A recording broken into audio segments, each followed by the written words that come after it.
예, 반갑습니다. 저는 그림을 그리는 현대미술 작가 이인춘이라고 합니다. 제가 몇 년 전에 여기 둔덕파출소, 지금의 둔덕치안센터에 제가 지원 근무를 해서 여기 오게 됐습니다. 왜 왔느냐 하면 거제에서 고려의 역사가 살아 숨쉬는 이곳에 실제 어떤 역사가 있는지, 실제 고려 어종과 이 둔덕면과 무슨 관계가 있는지 제가 세밀하게 연구를 하기 시작했습니다. 저는 1980년대 당시에 이곳 경남에서 중국 유학 1호가 됩니다. 역사학이나 한문학을 배우기 위해서 중국 유학을 갔었고, 다시 둔덕에 와서 우리나라 고려사와 고려사 절호를 제가 번역을 하기 시작했습니다.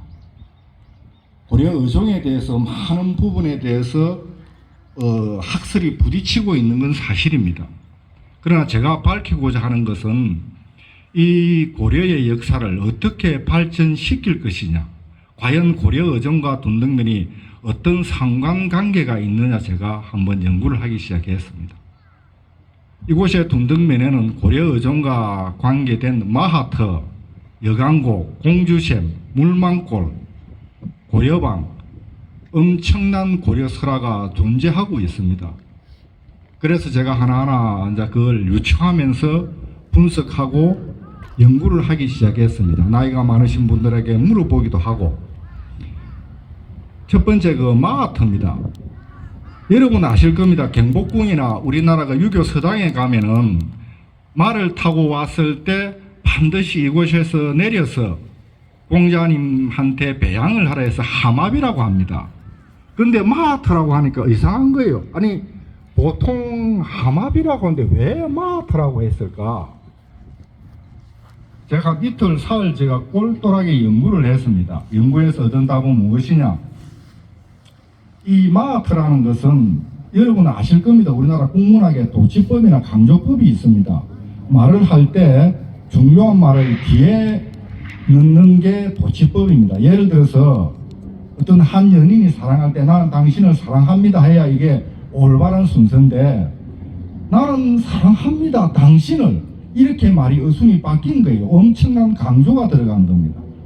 이곳은 황제가 기거하는 곳이니 반드시 말에서 내려라 이 뜻입니다. 한문학에도 도치법과 강조법이 있습니다. 그래서 이것을 마하터라고 이렇게 했구나, 그렇게 생각을 했습니다. 그리고 여기 또 물망골이 있습니다. 물망골. 그 둔덕기성에서 내려보면은 그 밑으로 개울이, 조그만 개울이 흘러내리는 곳을 물망골이라고 한다고 합니다. 그래서 내가 물어봤어요. 그걸 왜 물망골이라고 하느냐? 그 나이 연세가 있으신 분이 말씀하시기를 섣달 금음날에 어종 황제가 여기서 목욕을 하고 하늘에 천신제를 지냈다고 합니다. 그래서 제가 이 한문을 한번 풀이를 해봤어요. 그 물자가 그 하지 말아야 될 물, 이절망, 이렇게 잊지 말아야 된다는 거죠. 그러면 과연 황제가 여기에서 목욕 재개를 하면서 천신의 제사를 지낼 때 무신 정권에 핍박받고 이것에 쫓겨왔을 때 어떤 생각을 가지고 있었을까요? 그래서 제가 생각한 게 그겁니다. 어종 황제가 여기에 목욕을 하고 하실 때 내 이 치욕을 절대로 잊지 않으리라, 이런 뜻이 담겨서 물망골이 아닌가 제가 깊은 생각을 하게 되었습니다. 그리고 여기에 청마 그 유치한 생각을 오기 전에 도를 올라오다 보면 좌측에 조그만 올라가는 산길 같은 게 있습니다. 그게 여광곡이라고 합니다. 그 여자가 고려할 때 여자의 가문간자의 고을곡자입니다. 여기서부터는 고려의 가문이라는 것이죠. 그게 상둔과 하둔의 경계에 있는 지점에 있습니다. 그리고 여기 또 하나의 설화가 내려오는 게 이제 고려방이라고 있습니다. 언뜻 여러분 그 신라방은 들어봤을 겁니다. 신라방이 뭐냐면 당나라 때 신라인들이 당나라 그 어느 고을에 집단 생활한 데를 신라방이라고 합니다. 여기에 고려방이 존재를 했다고 합니다. 여기 그 사거리에 올라오는 이쪽에 있는 쪽이 고려방이라고 추정을 하고 있습니다. 그리고 공주샘도 여러분 어느 정도는 아시고 계실 겁니다. 어종 황제가 오실 때 그 조그마한 그 딸애가 따라왔다고 전설이 내려오고 있습니다. 그 딸애가 아침마다 물을 떠서 황제에게 차를 따려 드렸다고 해서 공주샘이라고 붙였다고 합니다. 이 외에도 수많은 어떤 민중의 설화가 전해오고 있습니다. 그런데 제가 하고 싶은 말은 고려의 이런 문화가 잔존하고 설화가 이렇게 면면이 이어져 내려오고 있는 이 고장에 아직까지도 꽃을 피우지 못한 상태로 존재하고 있기에 많은 노력을 시청 관계자분들이나 많은 노력을 해 주십사 하고 제가 정중하게 부탁을 드립니다. 또 여러분 제가 간단하게 하나 알려드릴게. 둔덕포도 유명하지 않습니까? 그런데 여러분 포도가 역사적으로 기술된 데가 언제인지 아십니까? 고려 의종연간입니다.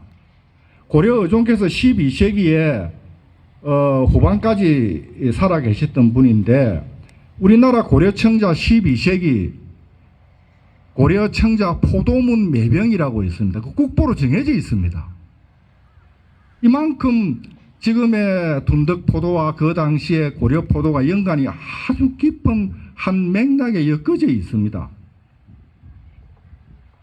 저는 말하고 싶습니다. 이 고려 의종께서 역사의 판단이 좋지 않은 황제다, 그렇지 않다라는 학설이 대립되고 있는 가운데 좋다. 그래, 대립되고 있는 건 좋다 이거야.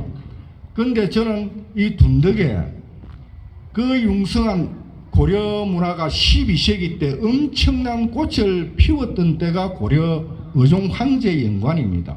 그 당시 연등에 팔간회를 해서 그 당시에 지금 우리가 한국을 코리아라고 부르지 않습니까? 그 코리아의 연관이 된 꼬레아, 그 고려 연관이 그때 알려진 겁니다.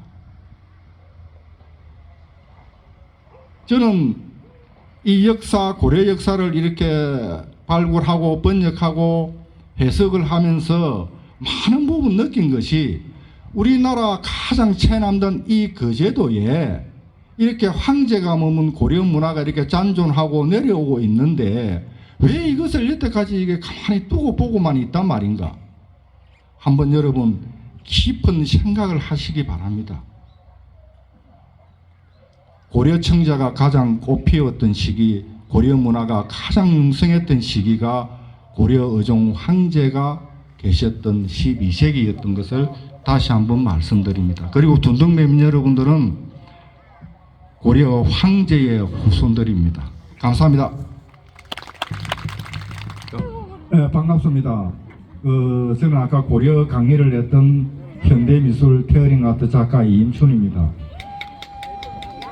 감사드립니다. 저는 작품을 잘 기정을 하지를 않습니다. 그런데 이 고려 의종 추념지에 저음하여 제가 어떤 역사를 발굴하고 알리는 입장에서 한 번은 해야 되지 않겠느냐라는 우리 최탁수 회장님과 또 우리 제석훈 사회 보시는 분의 간곡한 요청으로 이 고급 아크릴 액자를 해서 작품을 마련했습니다. 이 작품 다랑아리는 희망과 행복을 상징합니다. 어느 분에게 갈지 모르겠으나 고이 간직해서 감상하시면 좋겠습니다. 그리고 뒷면에 뒷면에 또 제 사인을 넣었습니다. 실내로 제 작품을 감상하러 미국, 호주, 터키, 프랑스, 이탈리아에서 외국인들이 제 화실로 와서 작품을 감상하고 갑니다. 아무튼 멋진 분이 당첨되시길 바라겠습니다. 내 대기만 해봐라.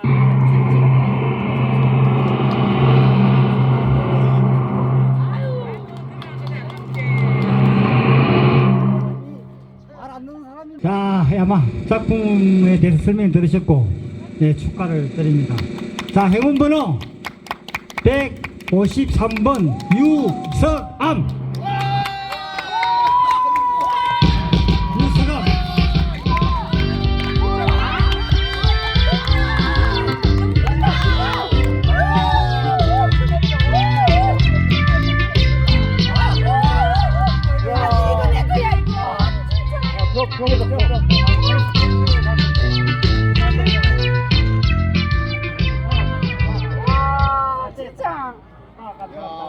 진짜 잘 됐다. 있어야 될 곳에 갔다. 그림 멋지게. 사진 찍고.